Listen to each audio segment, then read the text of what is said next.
ನಿಮ್ಮ ಜೀವನದಲ್ಲಿ ಎಲ್ಲವೂ ತಪ್ಪಾಗುತ್ತಿದೆ ಎಂದು ನಿಮಗೆ ಅನಿಸುತ್ತಿದೆಯೇ? ನೀವು ಎಷ್ಟೇ ಒಳ್ಳೆಯವರಾಗಿದ್ದರೂ, ಎಷ್ಟೇ ಪ್ರಾಮಾಣಿಕವಾಗಿ ಬದುಕಿದ್ರೂ ಯಾಕೆ ಕಷ್ಟಗಳು ಮಾತ್ರ ನಿಮ್ಮನ್ನು ಬಿಡುತ್ತಿಲ್ಲ ಎಂದು ಎಂದಾದರೂ ಯೋಚಿಸಿದ್ದೀರಾ? ಪ್ರತಿದಿನ ಪರಿಶ್ರಮ ಪಡುತ್ತಿದ್ದೀರಿ, ಪ್ರಾರ್ಥನೆ ಮಾಡುತ್ತಿದ್ದೀರಿ, ಎಲ್ಲರಿಗೂ ಒಳ್ಳೆಯದನ್ನೇ ಬಯಸುತ್ತೀರಿ, ಆದರೂ ಜೀವನದಲ್ಲಿ ನೆಮ್ಮದಿ ಇಲ್ಲ. ಹಾಗಾದರೆ ಈ ವಿಡಿಯೋವನ್ನು ಕೊನೆಯವರೆಗೆ ತಪ್ಪದೆ ನೋಡಿ, ಏಕೆಂದರೆ ಇಂದು ಭಗವಾನ್ ಶ್ರೀಕೃಷ್ಣ ಹೇಳಲಿರುವ ಒಂದು ಸತ್ಯ ನಿಮ್ಮ ಜೀವನದ ಬಗ್ಗೆ ನೀವು ಯೋಚಿಸುವ ರೀತಿಯನ್ನೇ ಬದಲಾಯಿಸಬಹುದು. ಬಹುಶಃ ನೀವು ಕಷ್ಟ ಎಂದು ಭಾವಿಸುತ್ತಿರುವುದೇ ನಿಮ್ಮ ಜೀವನದ ಅತ್ಯಂತ ದೊಡ್ಡ ಆಶೀರ್ವಾದಕ್ಕೆ ದಾರಿಯಾಗಿರಬಹುದು. ಹಾಗಾದರೆ ಬನ್ನಿ, ಭಗವಾನ್ ಶ್ರೀಕೃಷ್ಣರ ಈ ಅಮೂಲ್ಯವಾಣಿಯನ್ನು ಕೇಳೋಣ. ಸ್ನೇಹಿತರೆ, ನಿಮ್ಮ ಜೀವನದಲ್ಲಿ ಎಂದಾದರೂ ಹೀಗಾಗಿದೆಯೇ? ನೀವು ಪ್ರಾಮಾಣಿಕವಾಗಿ ಪರಿಶ್ರಮ ಪಟ್ಟಿದ್ದೀರಿ, ಸಂಬಂಧಗಳನ್ನು ಹೃದಯದಿಂದ ನಿಭಾಯಿಸಿದ್ದೀರಿ, ಯಾರಿಗೂ ಕೆಟ್ಟದ್ದನ್ನು ಬಯಸಿಲ್ಲ, ಆದರೆ ಬದಲಾಗಿ ಸಿಕ್ಕಿದ್ದು ಕೇವಲ ನಿರಾಶೆ, ಒಂಟಿತನ ಮತ್ತು ಕಷ್ಟಗಳೇ. ಆಗ ನಿಮ್ಮ ಮನಸ್ಸಿನಲ್ಲಿ ಒಂದು ಪ್ರಶ್ನೆ ಮೂಡಿರಬಹುದು: ದೇವರೇ, ನನ್ನ ಪ್ರಾರ್ಥನೆ ನಿಮಗೆ ಕೇಳಿಸುತ್ತಿಲ್ಲವೇ? ನಾನು ಇಷ್ಟು ಒಳ್ಳೆಯವನಾಗಿದ್ದರೂ ನನ್ನ ಜೀವನದಲ್ಲಿ ಏಕೆ ಇಷ್ಟೊಂದು ಸಮಸ್ಯೆಗಳಿವೆ? ಸ್ನೇಹಿತರೆ, ಇಂದು ಭಗವಾನ್ ಶ್ರೀಕೃಷ್ಣ ನಿಮ್ಮ ಈ ಪ್ರಶ್ನೆಗಳಿಗೆ ಉತ್ತರ ನೀಡಲಿದ್ದಾರೆ. ಈ ವಿಡಿಯೋವನ್ನು ಕೊನೆಯವರೆಗೆ ಗಮನವಿಟ್ಟು ಕೇಳಿ, ಏಕೆಂದರೆ ಕೊನೆಯಲ್ಲಿ ಹೇಳಲಿರುವ ಕತೆ ನಿಮ್ಮ ಜೀವನವನ್ನು ನೋಡುವ ದೃಷ್ಟಿಕೋನವನ್ನೇ ಬದಲಾಯಿಸಬಹುದು. ನೆಮ್ಮದಿ ಎಲ್ಲಿದೆ? ಭಗವಾನ್ ಶ್ರೀಕೃಷ್ಣ ಹೇಳುತ್ತಾರೆ, ಮನುಷ್ಯನು ಜೀವನ ಪೂರ್ತಿ ನೆಮ್ಮದಿಯ ಹುಡುಕಾಟದಲ್ಲೇ ಇರುತ್ತಾನೆ, ಆದರೆ ಅವನು ನೆಮ್ಮದಿಯನ್ನು ತಪ್ಪಾದ ಜಾಗದಲ್ಲಿ ಹುಡುಕುತ್ತಾನೆ. ಯಾರು ಹಣದಲ್ಲಿ ನೆಮ್ಮದಿಯನ್ನು ಹುಡುಕುತ್ತಾರೆ, ಯಾರೋ ದೊಡ್ಡ ಮನೆಯಲ್ಲಿ ಹುಡುಕುತ್ತಾರೆ, ಯಾರೋ ಹುದ್ದೆಯಲ್ಲಿ ಹುಡುಕುತ್ತಾರೆ, ಯಾರೋ ಇತರರ ಮೆಚ್ಚುಗೆಯಲ್ಲಿ ಹುಡುಕುತ್ತಾರೆ. ಆದರೆ ಅವೆಲ್ಲವನ್ನು ಪಡೆದ ನಂತರವೂ ಮನಸ್ಸು ಖಾಲಿಯಾಗಿಯೇ ಇರುತ್ತದೆ. ಏಕೆ ಗೊತ್ತೇ? ಏಕೆಂದರೆ ನೆಮ್ಮದಿ ಹೊರಗಿಲ್ಲ, ನೆಮ್ಮದಿ ನಿಮ್ಮ ಒಳಗಿದೆ. ನೀವು ನಿಮ್ಮ ಮನಸ್ಸಿನ ಜೊತೆ ಸಂಪರ್ಕ ಕಳೆದುಕೊಂಡ ದಿನದಿಂದಲೇ ಚಡಪಡಿಕೆ ಪ್ರಾರಂಭವಾಯಿತು. ಇಂದು ಊಟ ಮಾಡುವಾಗಲೂ ಮನಸ್ಸು ಫೋನ್ನಲ್ಲೇ ಇರುತ್ತದೆ, ಕುಟುಂಬದ ಜೊತೆ ಇದ್ದಾಗ ಕೆಲಸದ ಚಿಂತೆ, ಕೆಲಸ ಮಾಡುವಾಗ ಭವಿಷ್ಯದ ಚಿಂತೆ, ಭವಿಷ್ಯದ ಬಗ್ಗೆ ಯೋಚಿಸುವಾಗ ಭೂತಕಾಲದ ಪಶ್ಚಾತ್ತಾಪ. ಹೀಗೆ ಮನುಷ್ಯನು ವರ್ತಮಾನವನ್ನು ಬದುಕುವುದನ್ನೇ ಮರೆತು ಬಿಟ್ಟಿದ್ದಾನೆ. ಒಂದು ಹಳ್ಳಿಯಲ್ಲಿ ಗಂಗಾರಾಮ ಎಂಬ ತೋಟಗಾರನಿದ್ದ. ಅವನ ತೋಟ ಇಡೀ ಊರಿನಲ್ಲೇ ಅತ್ಯಂತ ಸುಂದರವಾಗಿತ್ತು. ಗುಲಾಬಿ, ಕಮಲ, ಮಲ್ಲಿಗೆ, ಜಾಜಿ, ಬಣ್ಣ ಬಣ್ಣದ ಹೂಗಳಿಂದ ತೋಟ ತುಂಬಿಕೊಂಡಿತ್ತು. ಆದರೆ ಆಶ್ಚರ್ಯವೆಂದರೆ ಗಂಗಾರಾಮ ಮಾತ್ರ ಯಾವಾಗಲೂ ಬೇಸರದಿಂದ ಇರುತ್ತಿದ್ದ. ಒಂದು ದಿನ ಗುಲಾಬಿ ಹೂವನ್ನು ನೋಡಿ, ಇದು ಚೆನ್ನಾಗಿದೆ, ಆದರೆ ಕಮಲದಷ್ಟು ದೊಡ್ಡದಲ್ಲ ಎಂದನು. ಮರುದಿನ ಕಮಲವನ್ನು ನೋಡಿ, ಇದು ದೊಡ್ಡದಾಗಿದೆ, ಆದರೆ ಗುಲಾಬಿಯಷ್ಟು ಸುಂದರವಲ್ಲ ಎಂದನು. ಪ್ರತಿ ಹೂವಿನಲ್ಲೂ ಅವನಿಗೆ ಕೊರತೆಯೇ ಕಾಣುತ್ತಿತ್ತು. ಒಂದು ದಿನ ಒಬ್ಬ ಸಾಧು ಅಲ್ಲಿಗೆ ಬಂದರು. ಅವರು ಹೇಳಿದರು, ಮಗನೇ, ಇಷ್ಟು ಸುಂದರವಾದ ತೋಟವಿದ್ರೂ ನೀನು ದುಃಖಿಯಾಗಿರುವುದು ಏಕೆ? ಗಂಗಾರಾಮ ತನ್ನ ಎಲ್ಲ ದೂರುಗಳನ್ನು ಹೇಳಿಕೊಂಡ. ಸಾಧು ನಗುತ್ತಾ ಹೇಳಿದರು, ಹೂವು ತನ್ನ ಸೌಂದರ್ಯ ಮತ್ತು ಸುಗಂಧವನ್ನು ಹಂಚಲು ಅರಳುತ್ತದೆ, ನಿನ್ನ ನಿರೀಕ್ಷೆಗಳನ್ನು ಪೂರೈಸಲು ಅಲ್ಲ. ನೀನು ಪ್ರತಿಯೊಂದು ಹೂವಿನಲ್ಲೂ ಕೊರತೆಯನ್ನು ಹುಡುಕುತ್ತಿದ್ದೀಯಾ, ಆದ್ದರಿಂದ ತೋಟವಿದ್ದರೂ ನಿನಗೆ ಸಂತೋಷವಿಲ್ಲ. ಯಾವ ದಿನ ನೀನು ಹೂಗಳನ್ನು ಅವು ಹೇಗಿವೆಯೋ ಹಾಗೆಯೇ ಸ್ವೀಕರಿಸುತ್ತೀಯೋ ಆ ದಿನ ನೆಮ್ಮದಿ ನಿನ್ನ ಜೀವನಕ್ಕೆ ಬರುತ್ತದೆ. ಸ್ನೇಹಿತರೆ, ಈ ಕತೆ ಕೇವಲ ಗಂಗಾರಾಮನದಲ್ಲ, ಇದು ನಮ್ಮೆಲ್ಲರ ಕತೆ. ನಮ್ಮ ಬಳಿ ಇರುವ ಆಶೀರ್ವಾದಗಳನ್ನು ನಾವು ಕಾಣುವುದಿಲ್ಲ, ಇಲ್ಲದಿರುವುದನ್ನೇ ನೋಡುತ್ತಿರುತ್ತೇವೆ. ಹೋಲಿಕೆಯ ವಿಷ. ಶ್ರೀಕೃಷ್ಣ ಹೇಳುತ್ತಾರೆ, ಹೋಲಿಕೆಯು ಸಂತೋಷದ ಅತೀ ದೊಡ್ಡ ಶತ್ರು. ಇಂದು ಸೋಷಿಯಲ್ ಮೀಡಿಯಾದಲ್ಲಿ ಎಲ್ಲರೂ ತಮ್ಮ ಜೀವನದ ಅತ್ಯುತ್ತಮ ಕ್ಷಣಗಳನ್ನು ಮಾತ್ರ ತೋರಿಸುತ್ತಾರೆ. ನೀವು ಅವರ ನಗುವನ್ನು ನೋಡುತ್ತೀರಿ, ಆದರೆ ಅವರ ಕಣ್ಣೀರನ್ನು ನೋಡುವುದಿಲ್ಲ. ಅವರ ಯಶಸ್ಸನ್ನು ನೋಡುತ್ತೀರಿ, ಆದರೆ ಅವರ ಹೋರಾಟವನ್ನು ನೋಡುವುದಿಲ್ಲ. ಅವರ ಸಾಧನೆಯನ್ನು ನೋಡುತ್ತೀರಿ, ಆದರೆ ಅವರು ಕೊಟ್ಟ ತ್ಯಾಗವನ್ನು ನೋಡುವುದಿಲ್ಲ. ಆದ್ದರಿಂದ ನಿಮ್ಮ ಜೀವನವನ್ನು ಯಾರೊಂದಿಗೂ ಹೋಲಿಸಬೇಡಿ. ಪ್ರತಿಯೊಬ್ಬರ ಜೀವನದ ದಾರಿ ವಿಭಿನ್ನವಾಗಿದೆ. ಒಂದು ಹಳ್ಳಿಯಲ್ಲಿ ಒಬ್ಬ ರೈತನಿದ್ದ. ಅವನು ಬಿದಿರಿನ ಬೀಜವನ್ನು ನೆಟ್ಟನು. ಪ್ರತಿದಿನ ನೀರು ಹಾಕುತ್ತಿದ್ದ, ಪ್ರತಿದಿನ ಆರೈಕೆ ಮಾಡುತ್ತಿದ್ದ. 1 ವರ್ಷ ಕಳೆಯಿತು, ಏನೂ ಬೆಳೆಯಲಿಲ್ಲ. 2 ವರ್ಷ ಕಳೆಯಿತು, ಏನೂ ಕಾಣಿಸಲಿಲ್ಲ. 3 ವರ್ಷ, 4 ವರ್ಷ, 5 ವರ್ಷ, ಇನ್ನು ನೆಲದ ಮೇಲೆ ಏನೂ ಇರಲಿಲ್ಲ. ಹಳ್ಳಿಯ ಜನ ಅವನನ್ನು ನೋಡಿ ನಗುತ್ತಿದ್ದರು. ನಿನ್ನ ಪರಿಶ್ರಮ ವ್ಯರ್ಥ, ನಿನ್ನ ಬೀಜ ಸತ್ತು ಹೋಗಿದೆ ಎಂದು ಹೇಳುತ್ತಿದ್ದರು. ಆದರೆ ರೈತ ಮಾತ್ರ ನಂಬಿಕೆಯನ್ನು ಕಳೆದುಕೊಳ್ಳಲಿಲ್ಲ.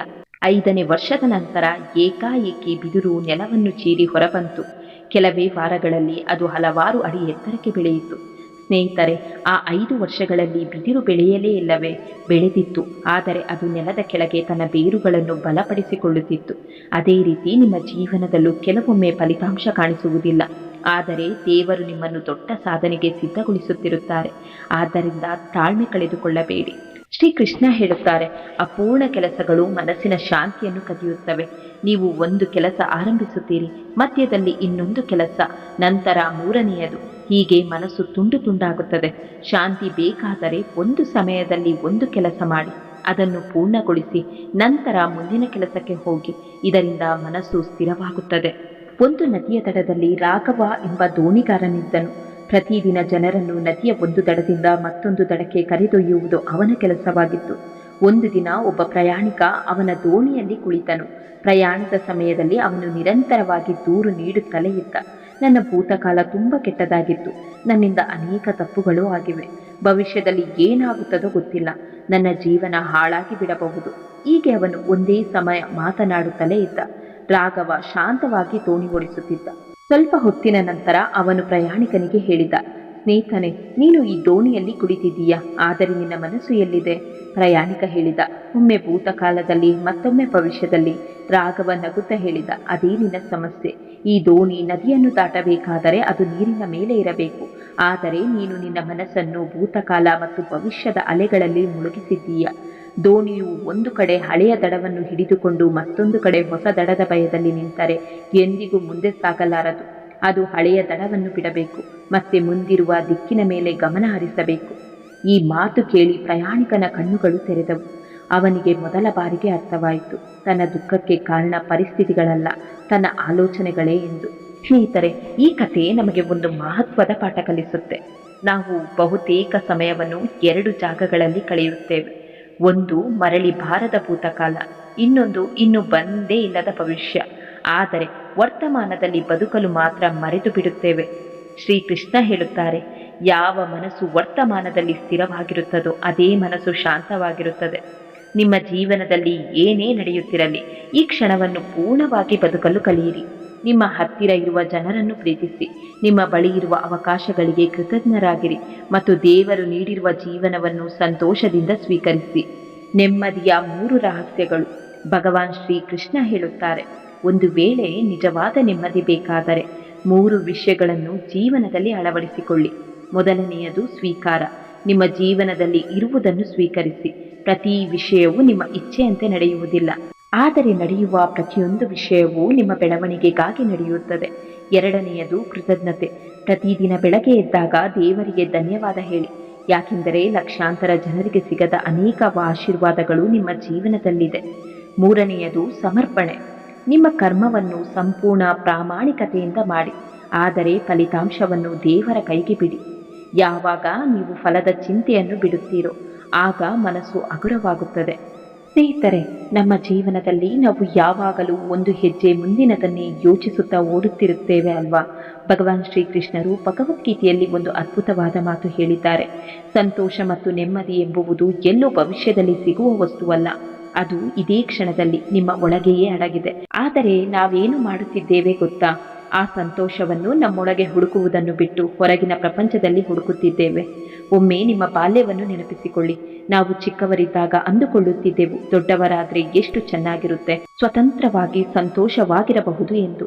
ದೊಡ್ಡವರಾದ ಮೇಲೆ ಅಂದುಕೊಂಡೆವು, ಒಳ್ಳೆಯ ಕೆಲಸ ಸಿಕ್ಕರೆ ಲೈಫ್ ಸೆಟಲ್, ಈಗ ಖುಷಿಯಾಗಿರಬಹುದು ಎಂದು. ಕೆಲಸ ಸಿಕ್ಕಿದ ತಕ್ಷಣ ಒಳ್ಳೆಯ ಪ್ರಮೋಷನ್ ಸಿಕ್ಕರೆ ಅಥವಾ ಸಂಬಳ ಹೆಚ್ಚಾದರೆ ನೆಮ್ಮದಿ ಸಿಗಬಹುದು ಎಂದು ಯೋಚಿಸಿದೆವು. ಆದರೆ ನೆನಪಿಡಿ, ಈ ಆಸೆಗಳ ಸರಪಳಿ ಮತ್ತು ಓಟ ಎಂದಿಗೂ ಕೊನೆಯಾಗುವುದಿಲ್ಲ. ಶ್ರೀಕೃಷ್ಣರು ಹೇಳುತ್ತಾರೆ, ಯಾವ ವ್ಯಕ್ತಿ ಇಂದು ಅಂದರೆ ಇದೇ ಕ್ಷಣದಲ್ಲಿ ಸಂತೋಷವಾಗಿರುವುದನ್ನು ಕಲಿಯುವುದಿಲ್ಲವೋ ಅವನು ಭವಿಷ್ಯದ ನಾಳೆಯಲ್ಲೂ ಎಂದಿಗೂ ಸಂತೋಷವಾಗಿರಲು ಸಾಧ್ಯವಿಲ್ಲ. ನಿಮ್ಮ ಹತ್ತಿರ ಎಷ್ಟೇ ಹಣ, ಆಸ್ತಿ, ಅಂತಸ್ತು ಇದ್ದರೂ ಅಷ್ಟೇ. ಏಕೆಂದರೆ ಮನಸ್ಸಿನ ನೆಮ್ಮದಿ ಎಂಬುವುದು ಹೊರಗಿನ ಯಾವುದೇ ಸಾಧನೆಯನ್ನು ಅವಲಂಬಿಸಿಲ್ಲ, ಬದಲಿಗೆ ಅದು ಪ್ರಸ್ತುತ ಕ್ಷಣದಲ್ಲಿ ಬದುಕುವ ಒಂದು ಸುಂದರ ಕಲೆಯಾಗಿದೆ. ಜೀವನದ ಒಂದು ಆಳವಾದ ಸತ್ಯವನ್ನು ಇಂದು ಅರ್ಥ ಮಾಡಿಕೊಳ್ಳಿ. ನಾವು ಜೀವನದಲ್ಲಿ ಬರುವ ಪ್ರತಿಯೊಂದು ದುಃಖ ಮತ್ತು ಕಷ್ಟಗಳಿಂದ ಓಡಿ ಹೋಗಲು ಪ್ರಯತ್ನಿಸಿದಾಗ ನಮಗೆ ಎಂದಿಗೂ ನೆಮ್ಮದಿ ಸಿಗುವುದಿಲ್ಲ. ನಾವೆಲ್ಲರೂ ಯೋಚಿಸುತ್ತೇವೆ, ನಮ್ಮ ಜೀವನದಲ್ಲಿ ಯಾವುದೇ ಕಷ್ಟ ಬರಬಾರದು, ಕಣ್ಣೀರು ಇರಬಾರದು ಎಂದು. ಆದರೆ ನೆನಪಿಡಿ, ದುಃಖ ಎಂಬುವುದು ಜೀವನದ ಒಂದು ಅವಿಭಾಜ್ಯ ಅಂಗ. ಈ ಸೃಷ್ಟಿಯಲ್ಲಿ ಸುಖ ಎಷ್ಟು ಸಹಜವೋ ದುಃಖವೂ ಅಷ್ಟೇ ಸಹಜ. ಯಾವಾಗ ನಾವು ಕಷ್ಟಗಳನ್ನು ಎದುರಿಸಲು ಕಲಿಯುತ್ತೇವೋ ಆಗಲೇ ನಮಗೆ ನಿಜವಾದ ನೆಮ್ಮದಿಯ ಬೆಲೆ ಸಿಗುತ್ತದೆ. ಆದ್ದರಿಂದ ಭವಿಷ್ಯದ ಚಿಂತೆಯನ್ನು ಬಿಟ್ಟು ಈ ಕ್ಷಣವನ್ನು ಆನಂದಿಸಿ. ಸ್ನೇಹಿತರೆ, ಇಂದು ಈ 3 ವಿಷಯಗಳನ್ನು ನೆನಪಿಟ್ಟುಕೊಳ್ಳಿ. ಮೊದಲನೆಯದು, ಇರುವುದಕ್ಕೆ ಕೃತಜ್ಞರಾಗಿರಿ. ಎರಡನೆಯದು, ನಿಮ್ಮನ್ನು ಯಾರೊಂದಿಗೂ ಹೋಲಿಸಬೇಡಿ. ಮೂರನೆಯದು, ದೇವರ ಸಮಯದ ಮೇಲೆ ನಂಬಿಕೆ ಇಡಿ. ನಿಮ್ಮ ಜೀವನದಲ್ಲಿ ಈಗ ಕಷ್ಟಗಳಿದ್ದರೆ ಭಯಪಡಬೇಡಿ.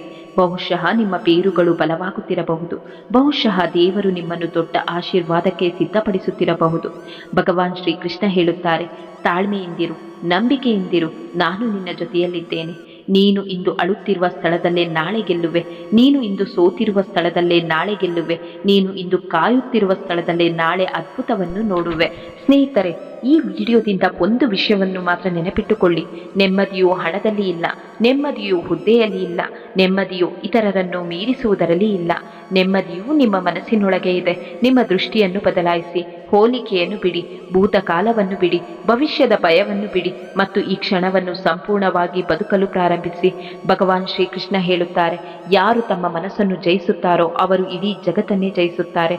ನಿಮ್ಮ ಮನಸ್ಸು ಶಾಂತವಾಗಿದ್ದರೆ ಯಾವುದೇ ಪರಿಸ್ಥಿತಿ ನಿಮ್ಮ ಸಂತೋಷವನ್ನು ಕಸಿದುಕೊಳ್ಳಲು ಸಾಧ್ಯವಿಲ್ಲ. ನಿಮ್ಮ ಮನಸ್ಸು ಅಶಾಂತವಾಗಿದ್ದರೆ ಇಡೀ ಜಗತ್ತು ನಿಮ್ಮದಾಗಿದ್ರೂ ನಿಮಗೆ ನೆಮ್ಮದಿ ಸಿಗುವುದಿಲ್ಲ.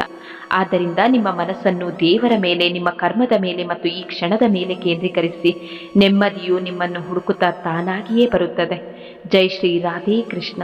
ಈ ವಾಣಿ ನಿಮ್ಮ ಹೃದಯವನ್ನು ಮುಟ್ಟಿದ್ರೆ ವಿಡಿಯೋವನ್ನು ಲೈಕ್ ಮಾಡಿ, ಚಾನಲ್ನನ್ನು ಸಬ್ಸ್ಕ್ರೈಬ್ ಮಾಡಿ ಮತ್ತು ಕಮೆಂಟ್ನಲ್ಲಿ ಜೈ ಶ್ರೀ ಕೃಷ್ಣ ರಾಧೇ ರಾಧೆ ಎಂದು ಬರೆಯಿರಿ. ರಾಧೇ ರಾಧೆ.